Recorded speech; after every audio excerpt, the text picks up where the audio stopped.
What's up, everyone? Welcome to our first Untitled Friday night episode of Smacked Raw, I guess. I don't know, man. I have really no idea what I'm doing with this show title. But you guys, man, if you're wondering about this new show, essentially, it's just going to be like your regular podcast. We're just going to talk wrestling. We'll talk about what we've been going on. Like, RN's got this kennel business that is, like, just as fantastic as anything that's happening on TV. I know Rob is killing it on Destiny, I assume still, right? Yes. I'm actually, this week is Solstice, which is the only thing I'll say is it's the only thing in Destiny that I will spend the entire week grinding. And if I wasn't here, I'd be on it grinding because I'm a casual. I become a casual in Destiny. But okay. The Solstice week is the week I'm not a casual. Well, we'll make sure to still catch up with you and your like 16 kids. And yeah, we'll just shoot the shit, talk some wrestling, tackle some current events. We're going to talk about Jimmy Uso's arrest and some of the controversy surrounding that. I'm going to definitely get into that with you guys. And then this Mark that jumped the barricade and tried to attack Chris Jericho earlier this week and how he's getting internet fame. But anyways, man, where do you guys want to start off? What do y'all want to talk about? How did Bayley get hurt? It's dude, do you think that's real? I don't know. Okay, that's what we'll start off. If anybody happens to be in the chat that knows who I am, I'm half of the originators with Kyle here, and I got a promotion at work, and my schedule was not the same every single week. I open, close, open, close. So I kind of fell out of wrestling because if I can't watch it live, I don't want to watch it. So the only wrestling I get is in Google. When you swipe left on your phone, Google has learned what you search and this and that, and it learned to put it into a nice little feed for you, the news you give a shit about. And years of crafting and telling Google, I don't care about this, I do care about this. It's become wonderful. My Google feed is absolutely amazing. It told me this morning. Twitter feed. It told me this morning that Bayley got hurt. That's all I know. I didn't even click it. Like, I have no idea how she got hurt. I just seen that she got hurt. She'll be out 9 months. So I'm still on the fence about it. Yeah. Ooh, 9 months though. 9 months is is she really hurt or is she pregnant? Saw a report. I don't think Pamela's pregnant. You'd probably need more time off if you think about it. Yeah. 9 months from now, oh shit, no, she's still hurt. She needs 3 more. Jesus, Rob. Anyways, I think I saw something online. They said it was a freak accident in the training center getting ready to go back on the road. They didn't say what it was. She's wearing some generic knee brace and cutting like a half-assed promo. I'm sorry. I don't know how you guys felt about it, but thought it was just kind of half-assed. Can't tell if it's legit. Can't tell if it's story. I think that's how they wanted it, honestly. Mm-hmm. But yeah, I can't. I'm on the fence about it. Like and because it's Bayley and like that, she's done this shit so many different times since she's been a heel, like faking like she's hurt or faking like something's happened. And then she just fucking shows up. Like I hope it's fake. Like I hope she's not gonna fucking miss a year, but we'll see. Yeah, I bet you it is. They did a couple weird things on SmackDown tonight. Right. You know, the blood was really out of nowhere, right? With Cesaro, just like bleeding like a stuck pig. You never see that on WWE. They might be doing some risque stuff finally. Well, they said that Stephanie was meeting with the execs of both networks to kind of see what they can do to change up the feel of the shows. This is going to be another Kevin Nash situation. She's going to have the fake leg in the wheelchair. I bet you that's what it is, man. Or it could be like Miz. Miz been fucked up, but he's been on TV. He never missed a show, I don't think, did he? No, I think he missed like one show. Like that was probably just to get the surgery, and he was back on every road. You know what I'm saying? So, and that's another thing too, them going on the road. So that's why I'm like, I don't know. Like I said, I hope it's a work. Yeah. What do you think, Rob? I know you don't watch wrestling, dude. When's the last time you watched wrestling, man? I watched some of Hell in the Cell, and actually it was the Bayley match with she fought Sasha, right? Nah, Bianca. Okay, yeah, I watched that match. That shit was good. That was a good match. That was like one of the best matches of the night. But that's it. And the only reason I watched that is because my phone was like, ding, there's a pay-per-view going on. I'm like, oh, yeah, I still pay for that shit, so I may as well watch it. I never canceled my shit, and now it's on Peacock, and I still pay for it. I was about to say, you got the Peacock? Yeah. I got Peacock with my Comcast, so now it's free. So I was free? like, fuck it. Okay. I may as well. So you use the free version where they got ads? No. I didn't get ads. So Oh, so I think I get the full blown version free. with my cable. Yes, Oh, I get that's the full blown version. Certain providers, you do get the premium version or whatever. Yeah, I get full blown Peacock, so that's kind of a bonus. You got full blown Peacock. Full blown cock. But yeah, that's the last time, man. Like, well, other if than you that, ain't watching wrestling, man, what are you watching? Really, nothing. Like, I work and then I take care of my kids, and then my free time I play Destiny and I hang out with my wife, and that's about it. So man. when you say you said earlier, like right before we started recording, you're a casual Destiny player. Yeah, you're not like hardcore into anything else. Okay. Since you brought it up, since you talked about the show tonight is going to be what we've been up to. Yeah. I don't know if you remember when we first started, you brought up, we were talking about like Limp Bizkit or something. And you brought up the Insane Clown Posse. You brought up ICP. Yeah, I see the hat. And I mentioned that was my life, like way back. Wife and I fell back into it. And we like it came back. We hit up old school friends. And we're going to the gathering of the Juggalos. It's a midlife crisis right here is what oh my, is. you're the fucking third person to say that. I mean, it is what it is, man. Let's just be honest though. ICP and shit and being a wrestling fan, like they're pretty much the same fucking thing. Go hand in hand. We all look like idiots. Yes. I might have. That's an excellent time to tell the story that fucking September 28th, 1998, my best friend's birthday, we went to Raw. It was a night Stone Cold stole the Zamboni and drove it down to the ring. I was getting a slice of pizza, and the lady was like $2 or whatever, and I handed her a 20, and I heard the for the Oddities theme song, and I snatched my pizza. I didn't even take my change. I just fucking ran to my seat. I'm like, ICP's out here, hands like this. I was like, you know that was in the fucking 90s. He said $2 for a slice of pizza. I mean, it might have been $4. Yeah, you're right. If that was now, you wouldn't have got no change back anyway. But yes, that's what I've been into. We're back into the clowns, man. And like, I was 6 years old when I started listening to them guys. And it was literally until I was 21 years old. I went through a phase when I was like 16. I listened to the Great Malenko album. That was the only real one. Yes. I looked up a couple other music videos online, but like I had one CD. I ain't listened to them, but I know who they are. And like a couple of my buddies were like fucking nuts into that shit. Yeah. And it's like I said, I was into it for the original days, and now like I see these new schoolers and like, right. It's the new school different. Of the new school of the new school. Yes, like it's I had even somebody like one generation. I had somebody tell me the golden age was 2007. I'm like, you're talking about the golden age was fucking 5 years after it died. Like, so didn't they have like a wrestling promotion or something like that, or like JCW? They still do. They do. It's called JCW, Juggalo Championship Wrestling, and they have. They have the best wrestler ever. His name is fucking Big Flame, and he's this big fat so glad gay you guy. didn't say Superhuman. Right. No, he was here. No, JCW was here like a month ago, and Superhuman was there. I know. I saw the clip was like, online. "Are you gonna fucking be there?" I was like, "God damn it, this kid's in a work. wrestling show." I don't even think that's his first time, man. Yeah, but I mean, he is juggalos and juggalettes. And he's fucking hilarious. It fits perfect. What's your take on that, man? It's just a modern day jackass stunt guy, right? Yes. You know, it's no different than what was going on 20 years ago. We all had a guy like that in our crew when we were growing up. We're all here at 30 and over.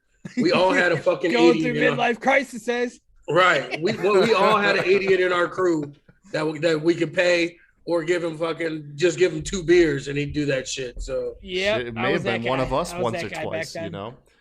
No, it wasn't me. I wasn't doing that shit. You weren't. No, I ain't getting shot with like Roman candles. But yeah, we're going to the gathering. It's at the end of August. It's nice. 4 hours away from us, and they're gonna have JCW there. Best believe I'm gonna fucking watch that shit. JCW, who's that? Amazing. Oh, Juggalo Championship Wrestling. That's the ICP shit. Yeah. And then I actually told you guys a couple times about the Stranglemania shit that they did back in the day. They did commentary over like Cactus Sack fighting Terry Funk in Japan over barbed wire bomb matches. And they fought. It was just the commentary is fucking hilarious. But on the subject of ICP and wrestling, the other day I was fucking I was watching YouTube or something. You know, YouTube randomly picks different shit for you to listen to next. It brought up Jim Cornett and his podcast talking about how ICP is a disgrace to fucking wrestling. Of course he would say that. Of course. These fucking clowns out there waving their arms back and forth. I'm be honest, like, and especially with my black ass, like, I've been listening to this podcast and I fucking love it. You got to tell me about this. I All right, agree. this blew my mind earlier when you said this. I like Rob said, I randomly fell down a fucking wrestling YouTube fucking rabbit hole at work on my lunch break, and I just kept hitting these random like Cornet fucking like little snippets and stuff, and then I looked at his podcast. I'm like, I had one play when we first started doing our shit at work, and I didn't know what I was listening to, and then I looked half hour in, I'm like, God damn, really?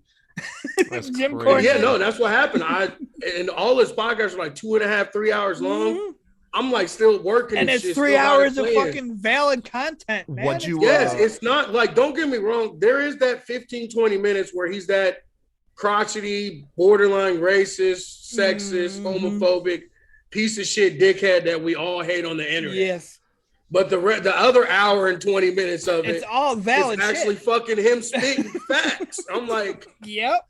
You know what I'm saying? Like, I'm like, damn, like I couldn't that's why I put that in the chat the other day. Like, I couldn't believe that I'm fucking. Do you think it's for the coveted anger clicks? You always hear about that. That's like a legit YouTube strategy. No, I've listened to. I went back probably about. I didn't go too far back, but I probably went back about. I've listened to the last maybe like month and a half of his shows since I fell down this thing, and literally, it's like fucking clockwork. Hour in, hour 20, half an hour. He has those stupid ass fucking rants that pisses everybody on the internet off, and it's like 10-15 minute rant, and you can see it coming at his co-host is setting him up, like laying out the fucking just tossing layups, man. Oh, just laying out the brick road for his ass to walk down. You know what I'm saying? So he don't hurt, like literally like laying the fucking coat over a puddle so he can step over it type shit. And it's literally 5-10 minutes, sometimes 20 every show. He has one of those moments, but for the rest of the part, like everything he's saying, like the last one, I probably agreed with probably 95% of the shit he said. So you think like, not even joking? So you think a lot of us are just falling into the anger click traps? Yeah, I think just writing them off based off of those short criticisms.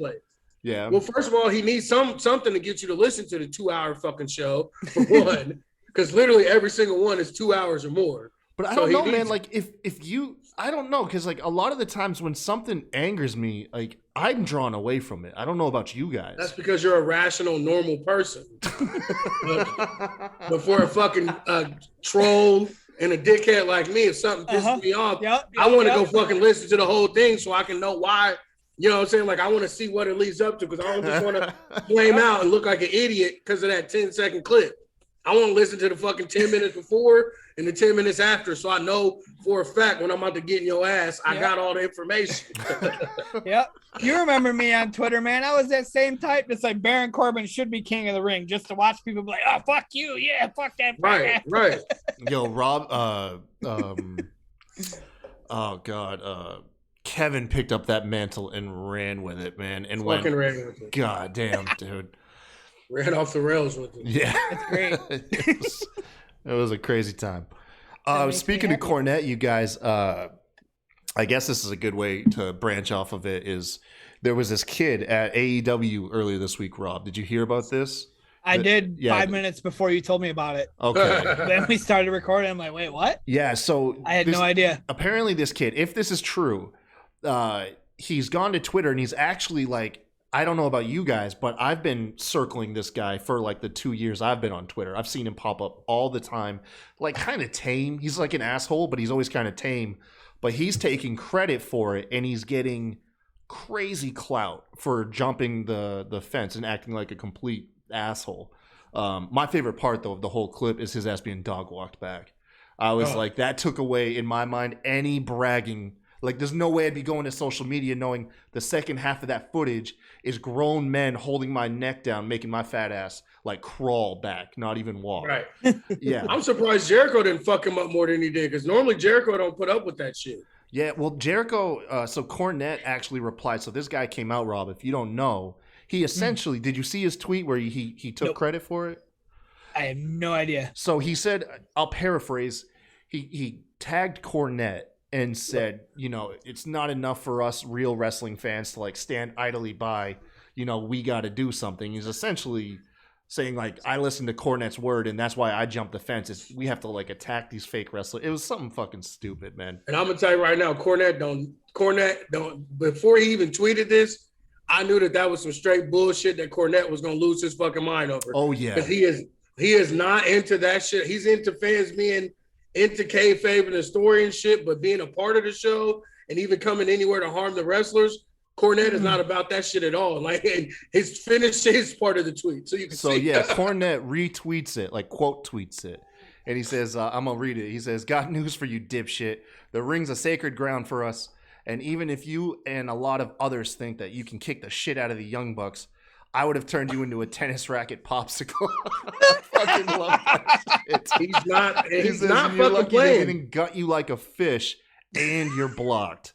So apparently this guy, you know, who he's idolizing, assuming he's being for real, shut that shit down and blocked his And you know the thing, too, about all the shit Cornet talks about and all saying, why ain't nobody pulled down on him? Because that's an old, crazy, fucking crotchety bastard who probably would bust your ass upside the head with something in real life if you pulled up on him.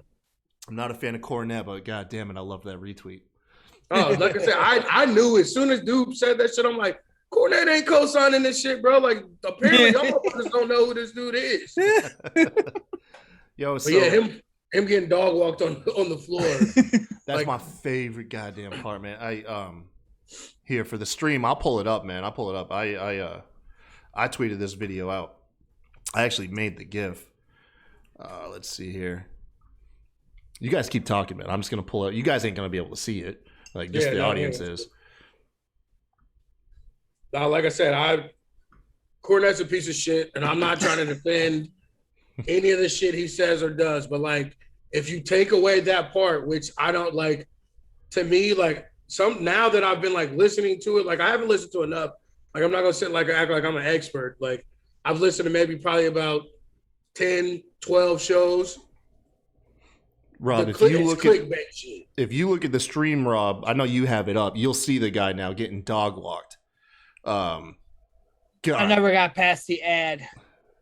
No, you never got past the ad. No, I paused it. In that case, you're missing. Matt's here saying he missed you. No, you probably missed it anyways now. But yeah, this is Bam, Dave, I appreciate you, and Robbie, I missed you. Who's my boyfriend? It's Matt Ritter of the Smacking It Raw podcast. Oh, I see it. Oh my god.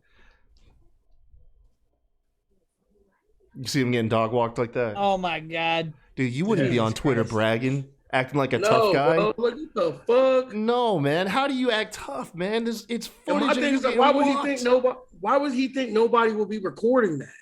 Yo, I don't think it. I just think he has no shame. I just think it it's sounds a like he's case. proud of the fact he got dog walked. The reason he got dog walked. He's got his chest out like he really fucking did something. I'm telling you, man.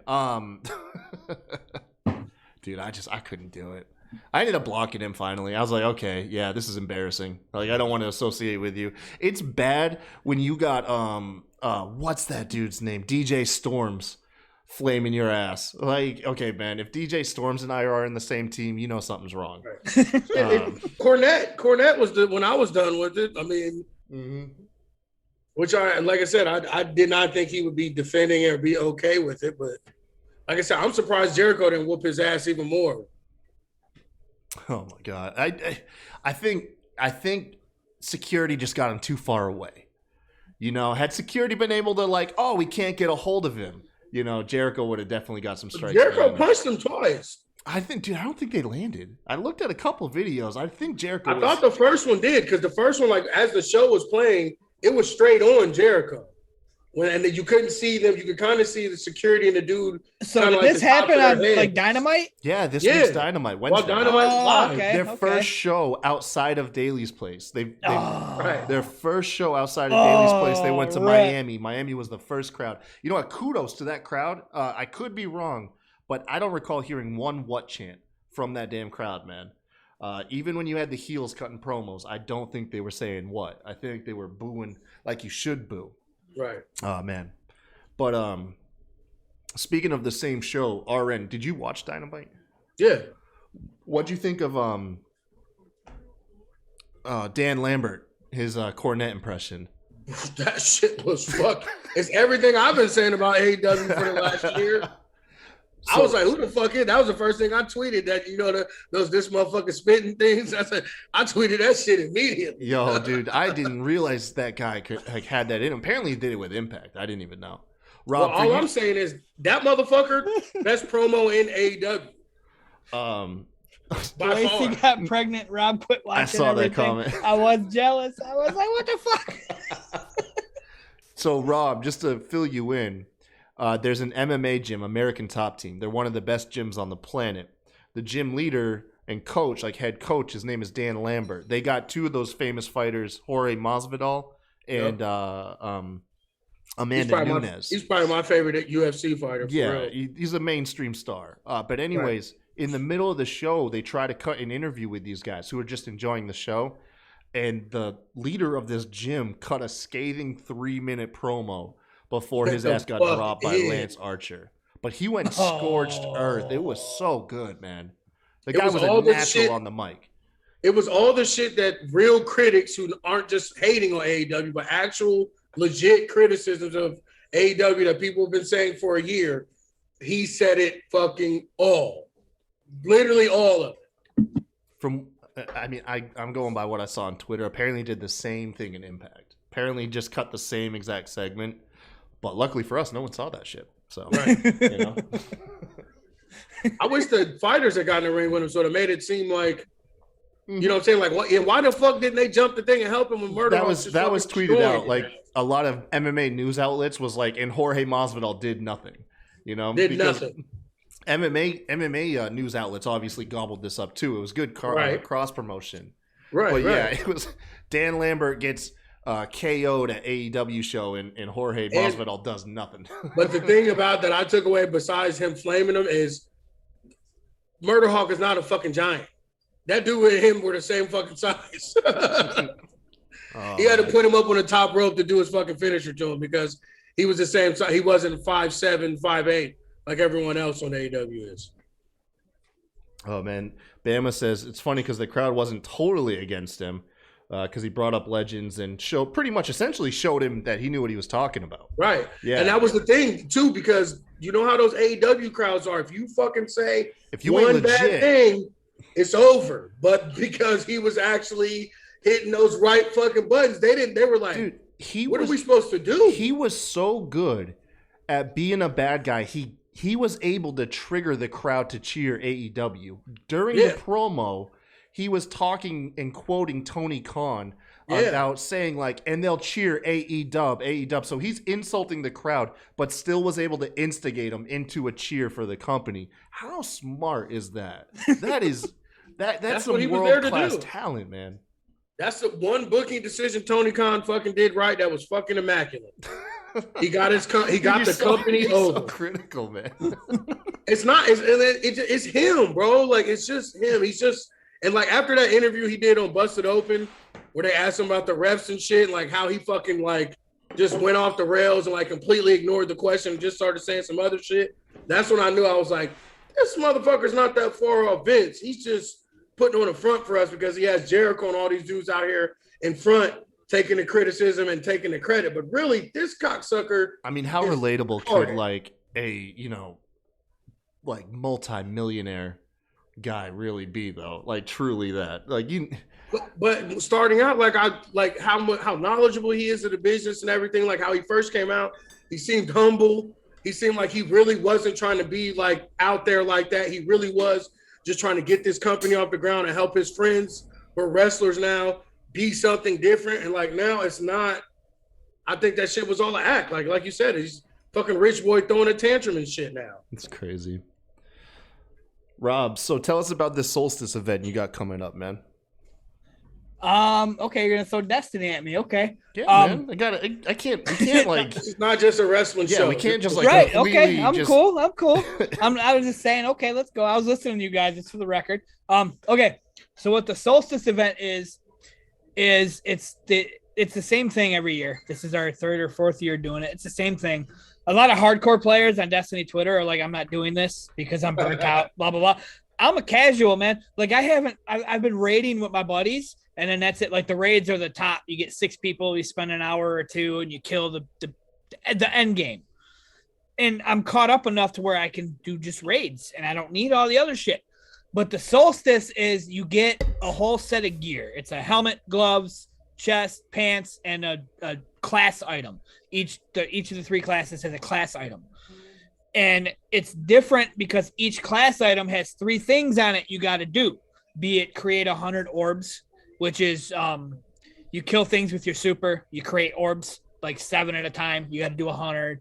Or get 100 punch kills, or just random shit. How many hours do you got to dump into this event to feel like you got the most out of it? I honestly, that's a great question. I don't know. At least maybe 30, 40, maybe 50. Good God, in 1 week? Bro, this shit I looks think crazy. it's 2 weeks. I think it's 2 weeks. I honestly don't know. Are you looking it That's up how much of a already? that's how much of a casual Let me see. I've Yeah, become. I'll try to pull it up Just on to my get end. a fucking helmet, just to get one of the Warlocks Celestin Well, armor helmet. That's the thing. Like you get, like I got the shotgun already, which is like it's just a trophy. You got that off rip. They gave it to you right away. You just had to do like one thing, and then it's just a matter of you get the whole pieces of armor, and then you have to do like everything that the helmet tells you to do. Yeah. Once you do it, you have to do everything else too. And then you upgrade. You can't just upgrade the helmet. You have to do the whole set of armor. Yeah, it's like this one. You got to fucking complete an aerial zone activity. Yes. Collect 200 elementals or yes, that's exactly what it is. Finishers. Yes, and the finishers are you make the bad guy almost dead, and he gets a little dot above his head, and then you hit the finisher button, and you do like there's so many different types of finishers. Like there's a punch, and then there's like you pull out your gun and just shoot him in the face, and then there's you hit him with a shield. I'm gonna have to get this shit. I ain't never played this. Destiny is legit, man. It's not what it used to be. I think you gotta put a ton of hours in it, man. You don't have to. Like to catch up, if you were to start playing right now, yes, you got to put hours in to catch up. Right. But once you're caught up, you can be a casual as long as you're okay with not getting everything. So like they'd be like, you can go get all this shit, but you got to put all these hours in. Okay, but can I just like do enough to get enough light level to raid with my friends and have a 2-hour night of fun? Okay, cool. I'm a casual. I'm okay with it. That's how I feel about Borderlands and Borderlands 2. Like Borderlands is that like so many people compare Destiny to Borderlands. Yeah. I played Borderlands one time for about 3 hours and I was drunk as fuck. So I don't even remember. My buddy and I were drinking on Destiny and he's like, Borderlands is free on Xbox Live. I'm like, I'll go get it right now. Let's go. And then I don't remember what we did. I have no Yeah, me and my son, that was like the first game my son was like old enough to like actually get into and fucking play. So like that was our shit. So like yeah, that's one of my. I'm not into shooters at all. But I love it. Like Destiny changed my life. So this is all about getting like armor, I have. huh? Matter of fact, there's right there.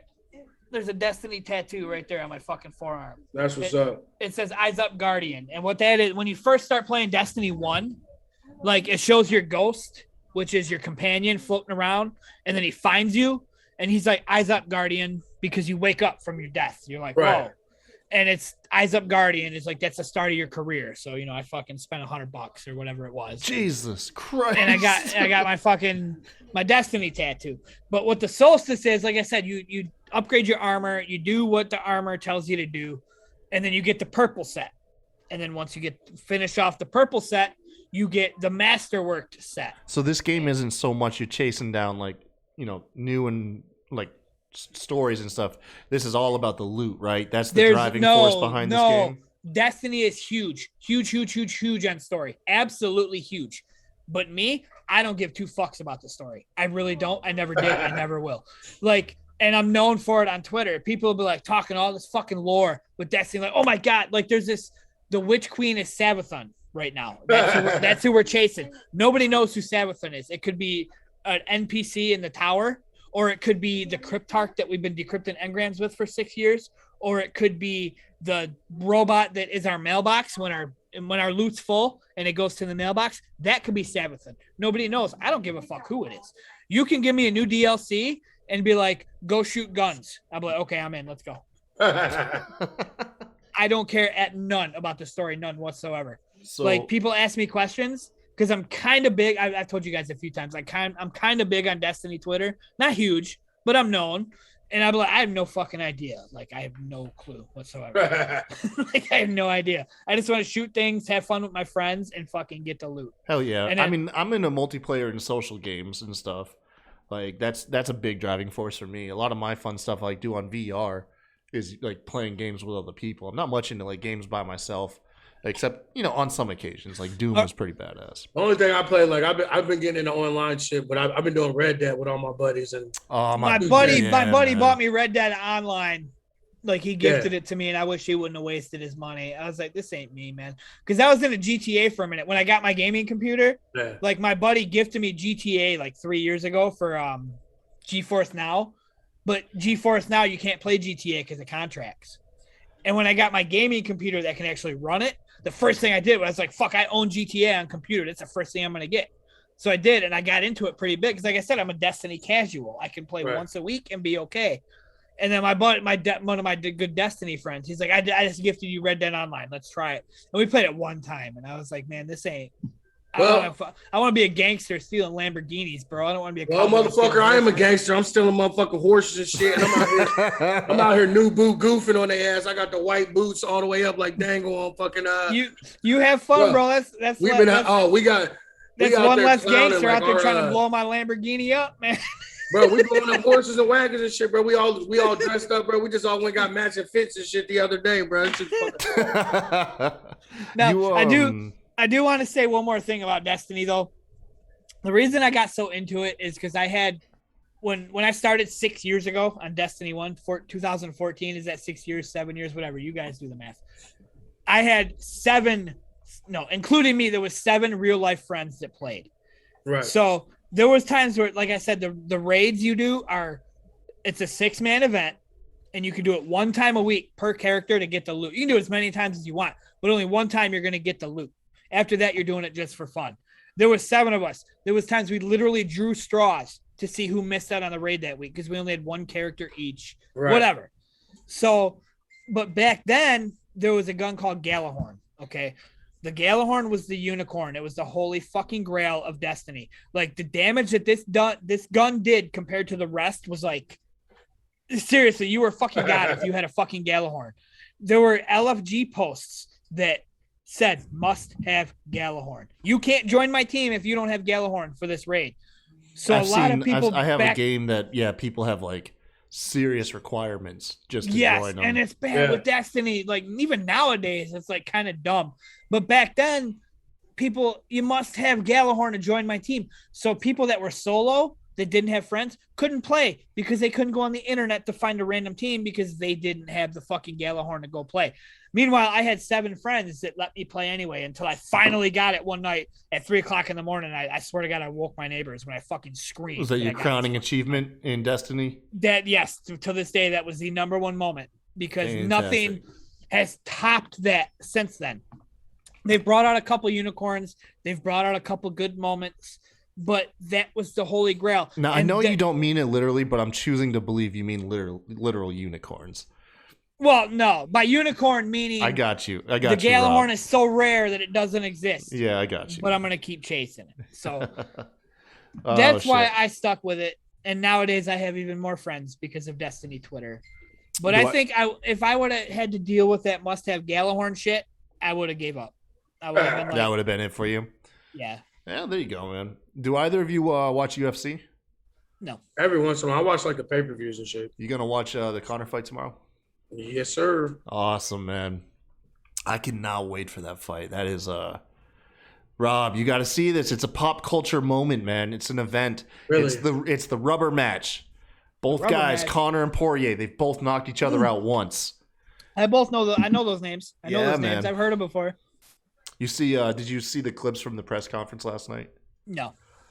I got them saved. I didn't get to watch them yet. So essentially, man, Conor's trash talk not as good as it used to be.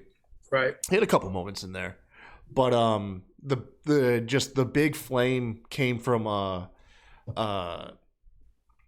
this person asking Conor why he's changed his attitude from the previous fight to this fight, and Poirier cut his ass off, and he was like, "It's because you got knocked the fuck out." And then he pauses for a second, and he's like, "It's not McGregor fast, it's McGregor sleep." And dude, everyone lost it. And then on top of the burial of Conor, this journalist in a pink jacket, because they opened the floor for people to ask questions. Right. This guy in a pink jacket asked Conor. He says you've only won one fight since Barack Obama was in office. Like, what makes you think tomorrow will be any different? And just the crowd lost it. The crowd started heavily behind Conor, and it was like a double turn. By the end, dude, they were joining in on the roast. I'm sorry, Kyle. I got to cut you off. Matt, I'm so fucking sorry. I didn't realize that was you. I thought that said Smack Raw. I thought that was like fucking Kyle or somebody hiding behind the Smack Raw account, Matt. I'm so sorry. I like Matt. I really like Matt. I'm sorry. It's just dawning on him. It just hit me, Matt. We said smacking it raw. Oh we my God, man. You're late to the party, Rob. I've got some Jack Daniels in me, okay? And my second monitor is a cheap $50 monitor. It's not very crispy, okay? I'll send you a picture. Jesus. Okay, carry on, Matt. I like that was really it with the UFC, man. I can't wait to watch it tomorrow. It's gonna be bad. Yeah, I'm down. I'm gonna miss most of it, but I'll be done with it. Going to my kid's mom's wedding reception. But so. the main card starts at 10. The main event. Oh, okay, well, no, I should be good. Yeah, I was about to say good. Conor and Poirier probably won't be fighting till about midnight. That's normal. Yeah, that's normal. Midnight. Yeah. I made a point. I want to bring it up just because I've never really talked to you about it. Tell me about this kennel, man. It's like the one thing I know you do, but you've never really discussed it with me. Well, because it's the one thing I do that doesn't fucking intertwine with wrestling. Well, I mean, we've talked your Mean Jelly Bean stuff before. Yeah, he's done videos and stuff for us, and like I share shit on that. But no, it's I'm actually wearing one of my shirts. It's Route 4 Kennel. We breed French Bulldogs and bullies. Nice. Eventually, we'll get into a little bit of everything, but as of right now, like French Bulldogs are a thing. We got 7 French Bulldogs and 1 American Bully, and it's just like how many breeders? Oh, it's just me and my brother. Yeah. Didn't you guys make a trip across state lines one time to get a dog, and you missed the show because of it? Yeah, we drove to fucking Texas. Okay, I remember that. Yeah, okay. Yeah, we drove. But you live like, let's add some context to the listeners, right. Man. You live in Ohio. Yeah, it was a 17-hour drove to Texas for a Frenchie. We named him. He's our number one. Attention. He's our number 1 stud. We named him Stone Cold Steve Austin because we got him literally like right outside of Dallas, like not too far from Stone Cold's hometown. So I knew we could tie. That's who's on the shirt right there. That's his ugly ass right there. What got you into French Bulldogs, man? Like, how did this happen? Man, I'm gonna be honest. Like, we've like my dad, my brother. Like, the only thing we've ever really had in common was our love for dogs. Like, my dad trained dogs in the military. Like, he's a certified dog trainer now. Like, he's got a fucking Malinois now that fucking took a chunk out of my leg a couple months ago. Like, I mean, it's just like dogs have always been our life. So like, we've always bred dogs and had 50 fucking dogs, mutts, all types of shit. And then one day my brother was watching that fucking show, Most Expensivest, with 2 Chainz. Yeah. And he had his dog on there, which was a French Bulldog named Trappy. And I don't know what it was. Like, something clicked in my brother's head. He literally called me the next day, like, I'm going to get a French Bulldog in 3 weeks. I'm like, no, you ain't. He was like, yeah, I am. And we you literally going with me. And yeah, he said, yeah, you're going with me. And we drove like 3 hours away here in Ohio to get our first one. And that was 5 years ago. We've been doing it ever since. So you're flipping them, right? Obviously, you're breeders. Yeah. How much you selling them for, may I ask? This new set of dogs that we got, it's anything anywhere from $5,000 and up. Really, man? Yeah. God, it's our fucking family business. We're trying to put our kids through school with this shit. Right, man. Yeah. And I'm not going to ask specifics, dogs, but you're making like a fucking mutt. That's you're getting by dog. With this, right? You're putting money away. Yeah, we've been doing pretty good. Especially we were at the point like we were grinding. So like it was like with everything. Like, I mean, even like you see shit like Snowfall and those dope dealing shows where they start off with like a dime bag and they got to fucking work their way up. Like, we started off with some shit dogs and we had to because we didn't know any better. And we didn't know like what the money was and like the DNA and all the shit involved with it. So we started off shit and we've been grinding. You know what? What pure breed I want? I talked about this on Hammer's Lounge. Oh shit! Hold on. You guys fucked up. Y'all swapped spots. Yeah, it was fucking Zoom for doing that shit it does for me all the time. Like, we're fine for an hour and a half. We're good now. Have you ever heard of the Savannah cat? No. So this cat is like the largest technical domesticated breed of cat. It's like a 30-pound leopard is what it looks like. Yo, I'm not even playing with you. This cat. I didn't know that was real. I thought that was like a fucking ocelot or something. Like, I thought that was like a weird ass. It's like a fraction smaller than a bobcat. Like, yeah. They're huge, man. On their hind legs, they can be like 4 foot tall, if not taller. And they'll walk around it like, you know, I'm a taller guy. I'm 6'3". They'll walk around like above my knee, like a medium-sized dog is what they are. And but they're technically domesticated. I was talking to my brother on Hammer's Lounge. We got into it. Man, you'll spend upwards of $20,000+ on those things, on cats. Like, it's crazy to me. Wasn't Tiger King doing some crazy shit? Man, you swap spots again. God damn it. Bro, it's out of fucking Zoom, man. It's doing this shit again, man. It's stupid. It's only when you make the call, apparently, Kyle. Just saying. Hey, stop it, Rob. Really not. With this issue I've been having, it's not. I've had to have this issue with anybody I fucking do a show. That's so weird. It's all right. On the stream, it just looks like we're just jumping window to window. Oh man. All right, you guys. I wanted to tackle an issue, and Rob, you look like the perfect level of drunk to rationalize something like this. I'm not. I'm up there, but I wouldn't say I'm drunk. But yes, I'm under the influence. I know you got to get up at 5 a.m. too, so I really appreciate you being on the show. Jimmy Uso earlier this week, man, he blew a .207 DUI, his second in 2 years, although he was not convicted of the first. So as it stands, if he does get convicted, this is technically his first. But tonight, a lot of people were upset, and there was varying opinions on whether or not the man should be let back on SmackDown. And he is, by the way, if you're not watching, Rob, he's part of the main story with Roman Reigns, like the A story in all of WWE. Okay, I know he's been part of the main story. I thought Jay's been out then. No, Jimmy was out for a year, but he's back now. He's been back for about 2 or 3 months. Yeah. Okay, so they're both back then. Yes, they're both back. Okay. But yeah. So, like I said, I kind of wanted to tackle a little bit of a real topic here. Okay. You want to take a real talk? You picked the perfect time to ask me this question. Should the man be allowed to be back on television? Yes, the man should be allowed to be back on television after he gets some help. My wife and I were drug addicts. Okay. We were addicted to prescription drugs, and it almost killed our life. We dealt with CPS twice. We had court dates, and it fucked our lives up. Now we're 8 years clean now, so it's not a problem anymore. And with my drinking, I can just I do it when I can. We had a problem. We got help with said problem, and it's not a problem anymore.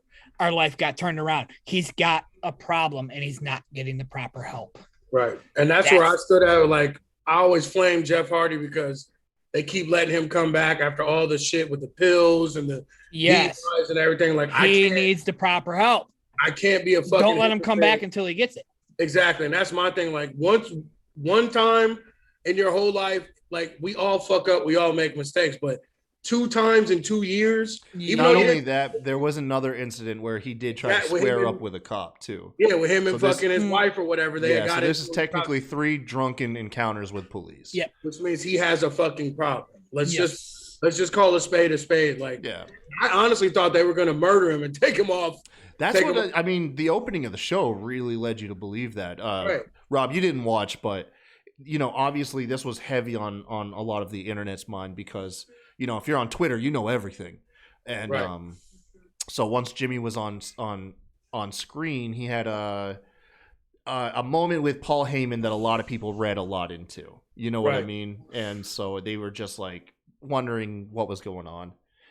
So I counter with this because I do agree with you guys, you know, on that facet, looking out for the person's health.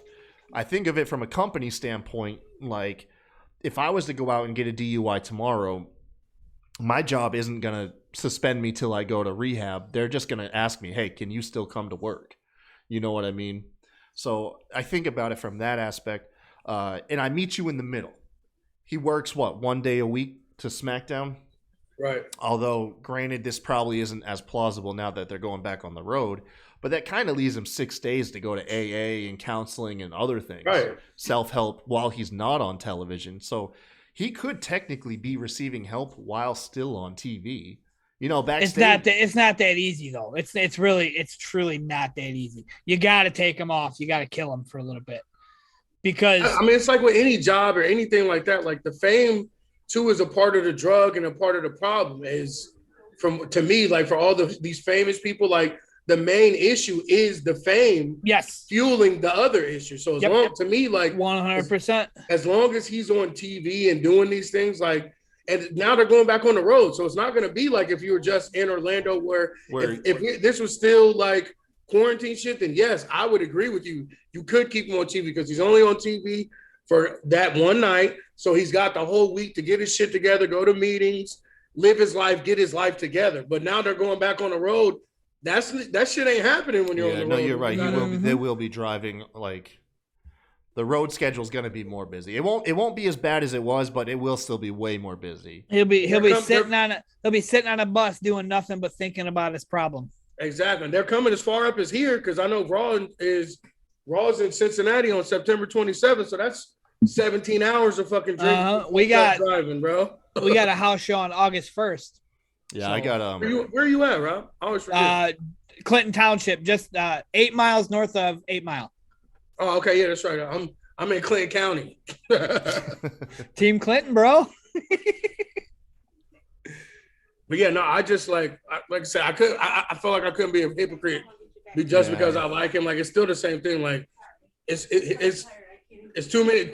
2 times is too many times in 2 years. I'm legitimately conflicted on it. I do, because I agree with you guys. Like the human element is you do say, hey man, go get some help. You know what I mean? Because my thing is like, how many times has he not got caught? That is true. No, that is very true. It's not like you know, oh man, he's got the worst luck in the world. He gets caught on the only times he goes drinking and driving. Yeah, if you get caught twice, that's not the only 2 times you've ever drove drunk in your fucking life. Yeah. Like that's. Damn it, man! I don't want to be swayed, man. I want to be hard on my point, bro. Like. And I understand what you're saying too. Like the human element and him being a person, that stuff does need to be taken into account too, but these aren't regular people. This isn't a regular job. This isn't a regular schedule. Exactly. It's contracted for hundreds of thousands of dollars. Right. And I have a guy at work. He was an alcoholic. He's been clean for 18 years. He still goes to fucking meetings. Right. I dropped him years ago. I'm okay without him, but not everybody is. Right. So I mean, he needs that help, and it needs to stay there. Which I mean, that's don't get me wrong. That's not Vince's fucking priority. It's not up to Vince to give him that help. But coming from the inside looking out, he needs to help. Well, for me, I think it is because the schedule and the beatings and the shit that they do and put on these guys' bodies and shit is Vince's fault because he still wants to make them pretend like they're independent contractors so they don't get adequate health insurance. They don't get adequate medical attention. So they self-medicate to do the job that they have to do. That's what it's always been in wrestling.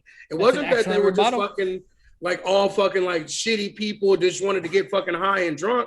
No, they led a shitty migrant fucking life and were constantly in pain. And doctors back then gave them the medicine. It wasn't like they were. I know the cocaine Kurt Angle, is different. Man. Kurt Angle had like a crazy supply of painkillers. He did 24 fucking Vicodin or OxyContin a day. 24. Mm-hmm. So that's what I'm saying. Like the doctors was giving them the medicine on top of them buying it on the streets and shit. But all of it stems back to the wear and tear, physically and mentally, that this job puts on you. So that's why I'm saying like. If he was still like an NXT situation or during quarantine where you're not going anywhere, you're stuck in Orlando, yes, I agree with your part of it, Kyle. But the fact that now it's starting to get back into what this job is, constantly beating your body up, constantly fucking traveling, no type of rest, you're home, 14 days a fucking year? Those type of environments breed addiction and breed fucked up people and fucked up decisions being made when you're tired, you're injured, you're hurt. You're missing your family. That's why none of these marriages and shit last too. Like we don't even talk about that part. Fuck the drugs and the alcohol. What about the millions of times some of these dudes have been fucking married and 5 different baby mamas and shit and everything like that? Because it's a lonely, terrible fucking life. Like, and I think that is Vince's fault. He's the one that made it that way. Oh man. Okay, I see you. I don't know why it's just up in my mind, but you hear about Nick Cannon having like his 12th kid or something? Yeah, 6 kids. He's got 6 kids. He's got 6 kids altogether, and he's having 4 that's about to be born within a month and a half of each other. And he took the paternity pictures with all 4 of the baby moms. And he's got 2 sets of twins and 2 other ones. Jesus, dude, he is like the world's most fertile man. And they're all wilding out girls from his show. Okay, how many are with Mariah though? How many are with Mariah? He's got 2 sets of twins. Twins with Mariah, twins with another chick, and then 2 other baby moms. You said it's all from chicks on Wild 'N Out? I didn't even know that. Yeah, except for Mariah. I think except for Mariah and one other one. The other 3 are all Wild 'N Out girls. No way. Bro, that man ain't fucking around, bro. Like, come on, bitch, come have a baby with me, get rich. Right. And the hardest thing about Nick Cannon is, bro, he was one of the only black dudes that get canceled for people saying he's racist and shit, or whatever the fuck they canceled him for, and got his fucking job and show back. Yeah, I saw that. I remember he called white people savages or shit or something like that. Some and people shit, started losing. Yeah. And people started losing their shit, man. Oh, Viacom canceled his contract, took his show away and everything. Yep, I remember. And he got it back. They kicked him off of AGT for that shit and then offered him his job back. He was like, nah, I'm good. Yo, what's her name? Tyra Banks was on AGT, and that was the fucking worst. Dude, that was, I hated it. The best thing, though, my wife and I used to watch AGT. Like, we haven't in a while. But one night, Tyra Banks was like, tweet me this, blah, blah, blah, blah, and I might follow you back. So I did, and she followed me back. I took a screenshot of that shit so fast. You got followed by Tyra Banks? But she unfollowed 3 days later. I'm like, fuck you and your fucking bullshit. Like, I took a screenshot and everything. Oh, she fucking did it. And then it was gone. Because I checked every day. I'm like, look. And then it wasn't there one day. I got sad. Oh, my God. Like, fuck out of here with your promotional bullshit. Jesus.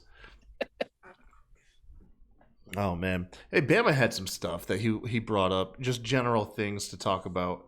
Bama's a fucking MVP. I'm telling you, man. This guy started rattling the stuff off. I was like, look, just send me the stuff that you don't want personally, and I'll be more than happy. Hell yeah. Do it every week, Bama. Send us your cast offs. Yeah, man. Bama's our Kanye West, bro. He keeps all the good beats for himself and gives the beats to everybody else, bro. Let's see. So here, I'm trying to find one we can all relate to. Here we go. So these are Bama's ideas. Let's call that section Bama's ideas. The streak, if you could rebook it. So I guess, does it happen? A has always been a real question. And then B, if it does, who's it for and when did it happen? Let's make those the parameters. We don't have to book out a whole season or a whole story. Mine would be Shawn Michaels. We call him Shawn Mr. Michaels. WrestleMania. Which one? One of the 2 existing matches that they had, or later on in the career? What do you think? I think it should have been their last match. He should have been the one to end it. Okay, so Shawn should have won and not been forced to retire. Right. Well, yeah, I don't think that should have been the stipulation. I just think Shawn should have been the one to end the streak. What if, man, I don't know. I would actually keep the career on the line. Just because, that would... Well, I don't know, because then that would, you know what? Because if Shawn wins, then people will go complain and be like, "Oh, that spoiled the ending." So right, that's exactly what went through my brain. Yeah, when you said that. You're right. They would trash that shit. Don't even have that as a stipulation. Right. My thing is Shawn Michaels is the GOAT. What if What if the stipulation was the second one, and not that Undertaker had to say retire, say Undertaker can't do WrestleMania anymore. Once your streak's over, I don't want to see you on this pay-per-view anymore. Make Survivor Series your home or something. I would have been all right with that. My thing is, too, with the streak, I would have never said it. If I was WWE, I would have never mentioned it. I would have never acknowledged it. I would have just kept letting it go. But at the same time, they started talking about it before the WWE Network was a thing, and they were selling pay-per-views for $60 a pop. Right. WrestleMania is coming up. Undertaker's 589-0. Give me your $60 to see if he goes 600. No, I understand that too, but they didn't need at that point. People were still buying those $60 pay-per-views. I know, I was still buying. Yeah, you know what I'm saying. The streak isn't why you bought fucking WrestleMania. That's true. You bought WrestleMania because it was the casual WrestleMania. like me, who used to watch during the Attitude Era and has happened to be flipping through channels, and I see a promotional video. Undertaker hasn't lost since you were watching 20 years ago. Wait, what? For real? Like, let me see if he's gonna lose now. Here's my $60. That's a good point, Rob. No, I can see that's a good point. Can the old man keep going? Exactly. But also at that point, though, how many fans is it really like Rob, though? It's more casual. I'm sure there's a lot out there like me, but I'm not saying enough. it's Not enough to. That's not what I'm saying, though. I'm saying WrestleMania. Right. Casual fans that don't watch wrestling fucking at all buy WrestleMania. They buy Royal Rumble and they buy WrestleMania. And then Becky Lynch comes to their front door, knocks on it, and sells them cable. That's what I'm saying. Like, it does. Those two things don't fucking matter. What the street? You're right. You know what I'm saying? Like, that's what I was saying about the WrestleMania piece of it. But yeah, I would have had Shawn Michaels in it. Like, I think. Now I do want to answer with. I brought this up a lot when we were doing our thing. Is yes, I would have had Shawn Michaels end it. Because then Undertaker would not have made me cry like a little baby bitch. It always comes back to this. And then next year, just be like, psych, like nothing fucking happened. Like, like you didn't make, even the Miz tweeted, if you have dry eyes right now, you're a bigger man than me. Because the Undertaker made the WWE Universe cry. And then said psych a year later, like nothing fucking happened. Oh, the lights went out and then they came back on. Here's my trench coat in the ring. Psych. Like, come on, man. He did do the fans dirty with that one because the very next year. He really did. Yeah. That just shows, man. It just shows the addiction. It's the addiction. He probably in that moment he probably was done. It showed it in the documentary. You know, it showed it in the last ride, man, that he was done at that moment, and then it took months of just eating at him that match sucked. Well, it wasn't just that match either. It was after every match he said that he was done, and then as soon as it got around November, December, Vince started fucking calling, buttering him up. That's what he said. That addiction, man, is crazy. Just that voice on you got one more. No, you got one more. You got one more. That's like being a drug addict and your dealer calling you after he knows you got clean. Hey, bro, you want to come back down for a little bit? Like, you know what I'm saying? Like, that's why I said that show really gave that feeling. Just like that's why I said that real it is addiction feeling, man. With the drinking and the shit and the drugs, that's why I said Vince is fucking culpable in all of this because of the last ride. We already knew that, but the last ride cemented it that he is not gonna let these dudes loose until he's ready for him to be gone. Yeah, man. Fuck, he's like pimp. You know, only he's gonna be the one that cut you loose, man. Pimping grown ass 300-pound men. Yeah. That's valid. Oh man, I don't know who I'd have him lose to. I think I was talking to who was I talking to about this? God damn it! I know I talked about this with somebody. I think I talked about it with Bama. Actually, it wasn't even a podcast. I think me and him were actually just chatting. But I don't know. I think if it wasn't Brock, then it was Roman. Like, I think Brock was the right idea because he seemed like the most credible guy. But Roman was the passing of the torch. So it's kind of like you just weigh it out. Which one of those? You know what I mean? But like I said, it didn't even have to. Roman should. I wouldn't mind if it was Roman either, but it didn't have to necessarily be WrestleMania for that moment. That could have been Survivor Series. Right. Well, I mean, on that level, I want to say, coming from the outside of the casual that came back, yada yada, y'all know that story. Yeah. Roman Reigns is the beast. They built him to be the beast. Right. They built him to, he's never gonna fucking lose. He's gonna win everything, except Undertaker. Dude, he hasn't been pinned in almost 2 years. This is like a crazy thing that's coming up. But Brock it's been Lesnar? almost no, Roman hasn't been pinned. No. Oh, go ahead. Okay. Roman, yes, he's been built the beast, but Undertaker's still here. Right. Brock Lesnar, he's been built here. Yeah, that's what Brock was the man. About it. Brock was the man to fucking. And I love Brock Lesnar, especially like literally when he started the next big thing and all that. Like, he was probably my favorite wrestler back then, besides Triple H. But what he became and what he represented, like, to me as a lifelong wrestling fan and a hardcore WWE guy, like, I thought that was a dumbass fucking decision and it was a money grab and it should have been Shawn Michaels. What was Brock Lesnar's biggest loss so far? Like, who has gained from beating Brock the most? No one. I mean, there has been. I mean, no one has gained as much as Brock has gained.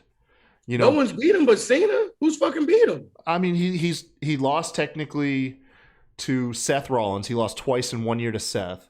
And then, of course, you had one-on-one matches. Drew beat him at WrestleMania last year in front of nobody. That's what I'm saying. Like, he had, to me, those aren't losses.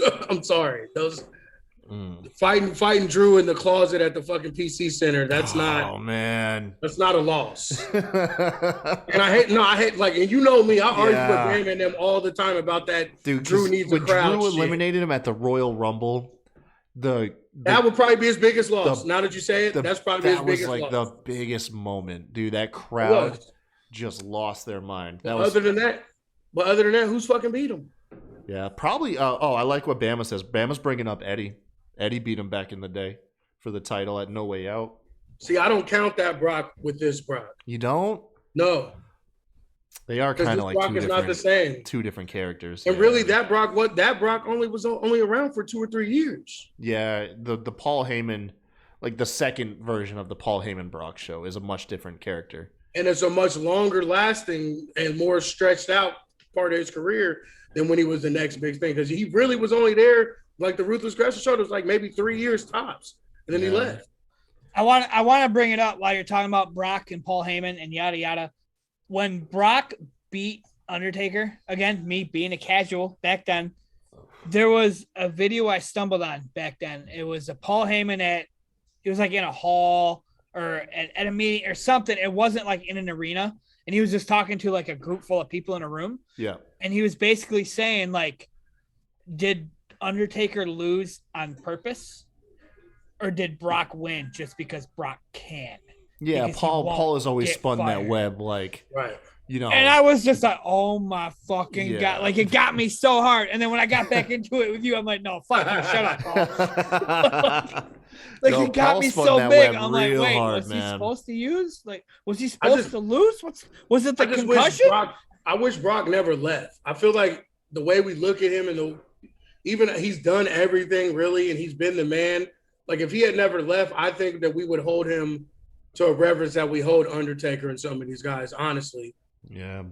But you got to think, look what he's done. He wanted to be legit, though. The competitor in that guy couldn't be Which I understand, too. And, like, yeah, he wanted to be legit. The money is a thing for him, but it's not. Because, like, this motherfucker don't do nothing with his money. Yeah. He buys cows and fucking tractors and shit. Like, I know. You know what I'm saying? Like, that it's crazy and it's not crazy. Because he really isn't that far off of his character. You know what I mean? He is his character. That's why that's the thing. Yep. Unlike probably the closest thing to Ric Flair, as in living your gimmick, you know, is Brock Lesnar. Bro, the dude moved to fucking Canada and just was like, you know what? Give me a farm, no phone. Yeah. His wife has to walk to the end of the fucking driveway to call somebody.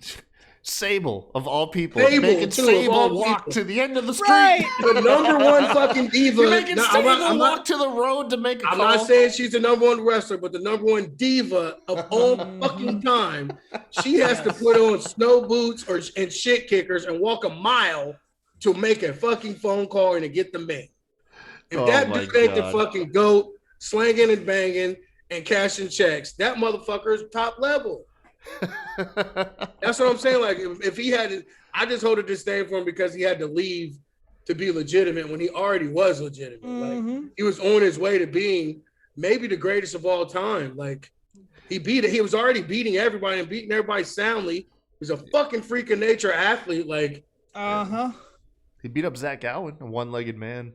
I have to say, Undertaker is the GOAT. Matt, you and I have talked about this a couple times. HBK is my GOAT. But Undertaker is the GOAT. HBK is the GOAT. But HBK Undertaker, it's very debatable, and no side will be right. It's only debatable. But in third place, you got Brock Lesnar, man. Sorry, man. My GOAT is gonna be Ric Flair. It's always gonna be Flair. My personal. I've said it numerous times. Ric Flair is boring. Shut the fuck up, Rob. My personal GOAT is dealing with that bullshit tonight. Yeah, my personal GOAT is Triple H, but the actual GOAT of all time is Shawn Michaels. Yes. And your GOAT even says it's Shawn Michaels.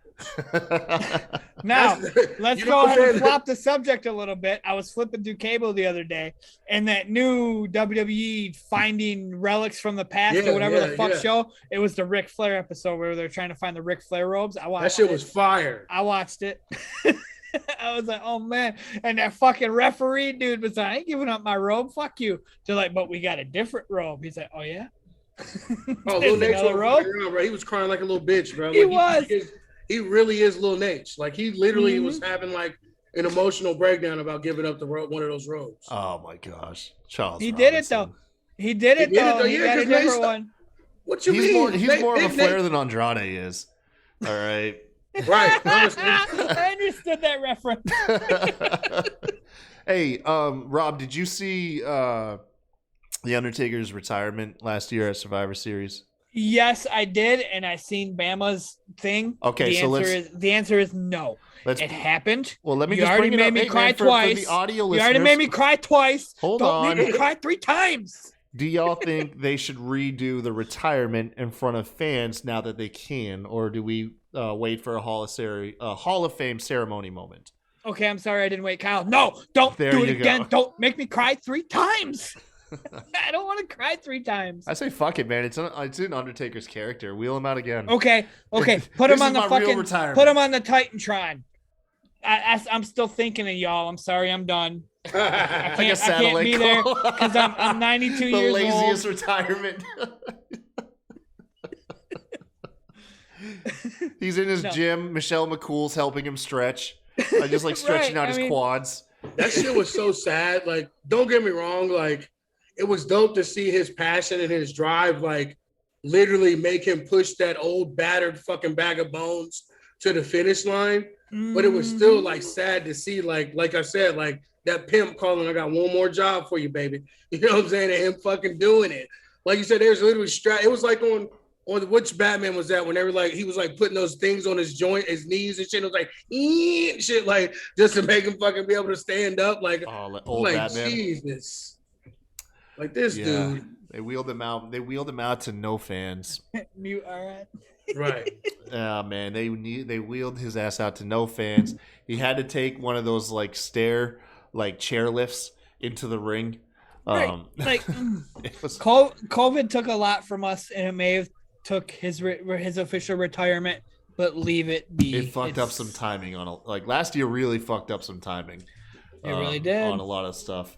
Yeah, it really did. But just leave it be. I don't know. I say wheel him out again. Last year's was cheesy. It can't be any worse, you know. It can be worse because you already made me cry twice. Let's go for a hat trick. like I will legit say it. Like Shawn Michaels could have retired the way Undertaker did, and I would have blubbered, but not like Undertaker. You're like, when I was a kid, Shawn Michaels wasn't a thing, but Undertaker was. Right. And then as an adult, Shawn Michaels was the thing, and so was Undertaker.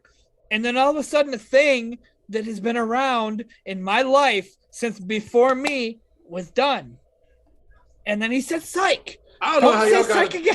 I still don't understand how y'all got, maybe it's a white person thing, like how y'all got so involved with Undertaker, man. Like, I never got it. Like, it's don't not get me even wrong, really, like, it's a matter of it didn't make me cry, Aaron. You're not alone in that. It made me, and it wasn't even like, it's not that I jocked the Undertaker. It's not that. It's the fact that I was this big in life, and on my television, flipping through the stations, bro, Sunday Night Main Event. How old do you think I am? How old do you think I am? I'm just saying, bro. You guys are the same age, I think. Bro, I know. I was watching those same fucking shows for you, bro. Like, I'm the youngin' here. It's crazy. Right. I trust me. Like, I get it. I just never fucking young got ass. So actually, that kind of brings me to like a question I was gonna ask. Is besides like the death of like a professional wrestler, has there been like a legitimate like wrestling story moment that's made you emotional? Maybe you had a couple too many drinks, loosened you up some. Like, I'll start. The Ric Flair, like the Shawn Michaels, I love you, like super kick. That shit got me. And then I wasn't around. Look, but man, someone dubbed the Titanic theme over to it, and it's just waterworks ever since. All right, look. But, that one kind of got me. Like I didn't cry on that one, but that one, like I felt that one. Like that one had the. I felt like the lump in my throat. Man, you know what I'm saying? Kids, I don't know, man. Charlotte pre-wrestling and his other kids, they are crying too. If I was there, though, you guys know me and the way I am about how I watch my wrestling, and the fact that I think Ric Flair is boring. I would have been like, just do it already. Just kick him in his face and hit him. Oh, that hurts every time you say that, man. I can't say man. When Sean left the "I'm losing my smile" shit. As a kid, that didn't make me fucking tear up. For real. Like as an adult, though, I can't really think of it. Like it was somebody passing away. Like Kofi winning made me emotional, but like not crying. For real? But not crying. But it got I was crying when Kofi won. Like I'm a crier, but not like shit like that. Didn't like I was happy. Did you watch the footage of MVP and Shad Gaspard embracing each other? God damn. Him fucking no. I'm like I said, I was jumping out of my seat. Like I was fucking like it was a thing. Like I was with my kids cheering on and shit and everything. Like it didn't make me cry though. But you know what I'm saying? Like I got you now. I got you. Like the things that made me cry, like was British Bulldog made me cry because that was like one of my like favorite wrestlers when I was a kid and shit. Like that kind of hit me. And then Owen, because I seen that shit. I was watching the pay-per-view when that happened. For real, you actually were watching the. I was watching that pay-per-view as it fucking happened. I used to watch all the pay-per-views with my uncle, but I forget why. But I had to miss that night. That was like one of the first pay-per-views. My mom started working at Time Warner, and this was like right when the DVR boxes were coming out. So like they would give the people that worked there, we would test them out, like keep them, and like if they would like fuck up and like erase everything you saved and shit. You know what I'm saying? Like, and for being testers, they would let us get pay-per-views for free. So my thing was like, I got all the wrestling pay-per-views for free. And that was literally like one of the first, maybe my first or second one. I think my first one was fucking Living Dangerously, ECW. And I think that one was either, those were my first or second, whichever one those were. But yeah, and I saw that shit and it just cut off. And I'm like, what the fuck just happened? And then when I seen Raw the next night, I cried for sure. Like, I just damn near watched the dude die. That's crazy, man. Yeah. And I didn't like, kayfabe and shit. I wasn't sure it was Owen Hart. Like I thought it was. Yeah. I wasn't like, because it wasn't internet and shit like that. I mean, it was, but like I wasn't on the sheets and shit back then. Yeah, yeah, exactly. You just took it, whatever they decided to tell you on Monday. You took it. Yeah, that's what you took. I was wondering. Yeah, I think I started watching professional wrestling like within the next 2 years after that happened. Yeah, I think, and maybe I had watched some wrestling prior. Like there may have been like as a kid, because we had cable at times and then we didn't have cable. So there may have been times I was able to watch it for a couple months and then we wouldn't have cable. Well, until '93, the shit went on cable anyway. It was only on like regular TV. Well, that's before me, bro. I was 5 in '93. Oh, that's remember he's young, we're old. Remember? Right. Oh, I can remember the very first wrestling thing I saw was when fucking Papa Shango made the black shit fall down Ultimate Warrior's face. Oh, like, God. Ultimate Warrior was like our guy. Like my and then he was puking in the stretcher and shit. Yeah, my mom's like godbrother. I remember that. My mom's godbrother used to like fuck us up all the time, and he'd like run in the room whenever he'd come and stay with us. Like he'd run up the steps and he'd be like, we never like, what the fuck is this idiot doing? Like we just knew we was about to get our asses kicked. He fucking gorilla press slam us and shit, touching the ceiling. We're laughing and happy and shit. We're getting the shit beat out of us.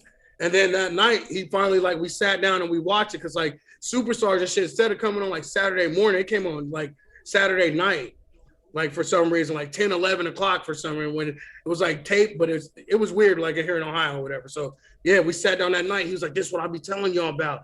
And I've been hooked ever fucking since, bro. And like I said, it was Papa Shango on that fucking black ooze shit falling down his face and shit, bro. I was like, what the fuck is this?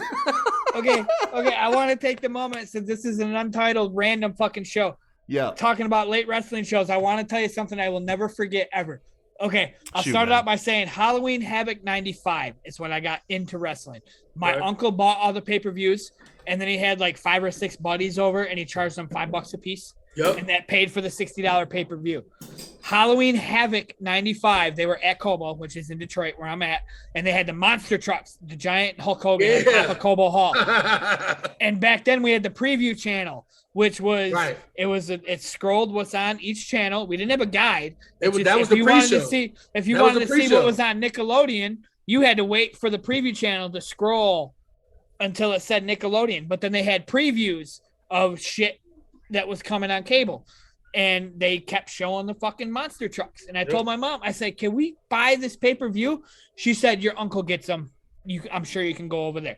So I went over there, Halloween Havoc 95. I went for monster trucks, and I left with an addiction. Yeah. That was it.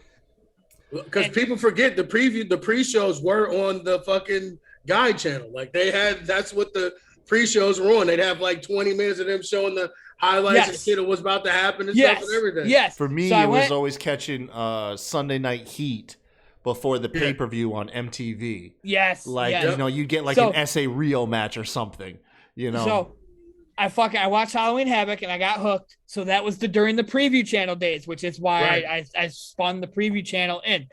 And then I watched whatever I could. I would stay at my grandma's 3-4 days out of the week, whatever. And I got so into wrestling, she would wake me up and she'd be like, there's a wrestling thing on the TV. I thought you'd want to watch it. I didn't even know what it was. I turned it on, fucking WCW Saturday morning and whatever. Right.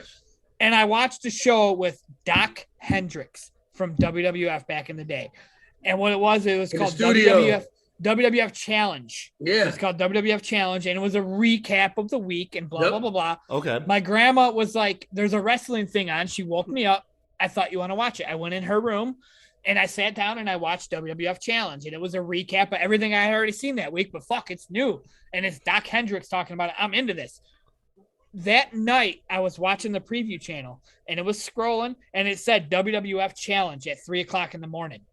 I didn't know that morning that's what I watched.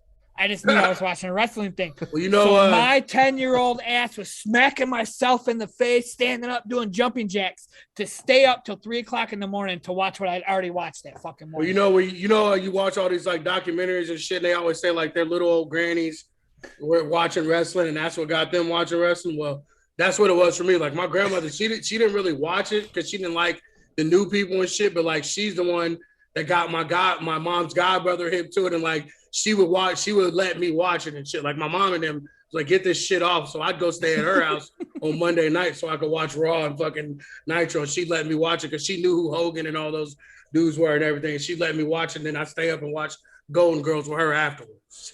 God, Golden Girls, man. I think, you know what's funny is I know I watched it off and on as a kid. It was my mom's second husband of 3. But Scott, get your son, Mom. Yeah, dude, she just loves those AOL chat rooms, man. I guess you could find love on AOL back in the day. But anyways, I had watched wrestling, you know, like NWO and stuff, and like I'd gone back between, you know, the Attitude Era and everything. But yeah, Scott came around. He watched wrestling like every week, and I think that's what sunk me in. There's one other person I can watch with it weekly, and that was when I was like 11. So you're talking like 99, I guess I want to say. Or wait, no, sorry. Yeah, 99. So Hardy Boys, Dudley Boys, Edge and Christian on the top of their game. Yep. That was when like I was introduced to wrestling like full time, and then I think pretty much from then, other than like 1 or 2 gaps, like I've just been consistent with it. I'm gonna be honest with you, I started watching. That was probably like 92, 93 with the fucking Warriors. I've never stopped watching wrestling. I'm about to be 37 years old. No, I had a couple gaps. Like I said, we didn't always have cable, and then when I was like a teenager, I went through like a rough patch. I was bouncing from home to home, and so like it was hard to keep up with. But I watched it whenever I could, though. Like anytime I knew I could watch wrestling, I was watching it. And I like what Matt says in the chat. He says Hulk Hogan getting humped by the Yeti is what resurrected Giant Hooked Rob. Shout out to Tape Train too. I forgot I used to do that shit in high school. What the fuck is that? What is that?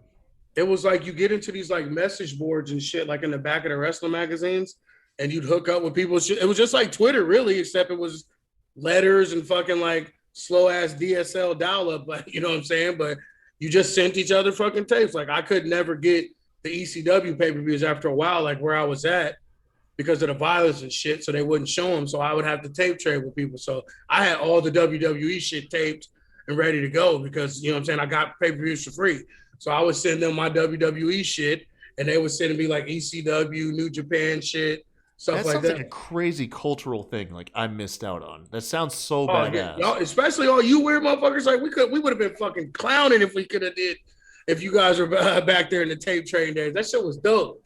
Damn, man, that sounds awesome. Especially getting them giant ass tapes that holds like 12 hours of fucking tape on them, bro. The 6-hour tapes have 2 pay-per-views on them, bro. Like shit. I wasn't like super into it, but I got into it like towards before the internet happened. There you go.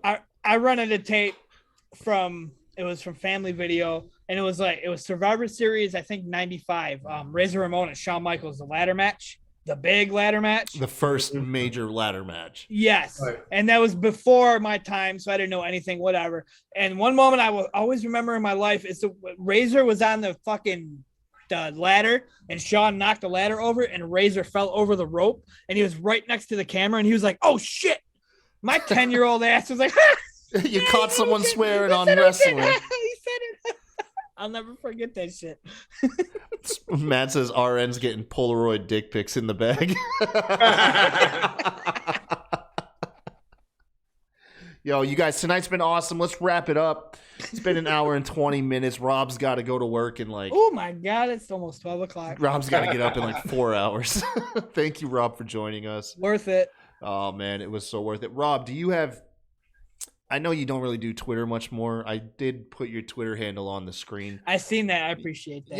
Yeah, of course. It's good seeing it again. Yeah. I tweeted it too. I tweeted it out, tagged him in it. Yeah. Is there anything else that you want to plug? I mean, it could be your, I don't know what console or if you play on computer, but if you want to plug your gamer tag, anything where people can interact with you. I don't know if there's any Destiny fans out there. Hit me up on Twitter, Anna_Bray_tech. I'm big on Destiny Twitter. That's my thing. How do you spell that? Anna, ANABRAYTECH. Okay, Anna Braytech. Okay, on Twitter. Yes, I tweet a lot, a whole lot, like a lot. It's good times. If you go to Rob's Twitter feed, 99% of it is just like, hey, I have a new podcast out. And it's our podcast still. Yeah. Your Twitter handle automatically tweets out. That when a show goes up on Podbean, it's like... Yeah, we appreciate that, Rob. RN, go ahead, plug your channel again, man. I have your Twitter stuff up, so... Yeah, it's out at Route 4 Kennel on Instagram. And just add me on Facebook. I mean, you'll see Steve's ugly ass face. Aren't I cool on Facebook? Like, there you go. And then you guys, you can follow me on Twitter. Hit me up, interact with me at the Kai Tai Show. And then, of course, our show's channel where a lot of us take control of it. Myself, Katie Bebe. You can interact with the show at Smack Raw Pod. Make sure to tune in Thursday nights. Sheely, Katie, and Savannah, they kill it, man. It's a fun new show. Sundays, if you want to catch up on wrestling, check us out on the Smack Raw Rewind. The only thing about the Thursday show is the only one that it's on our official Twitch, twitch.tv/SmackRaw podcast.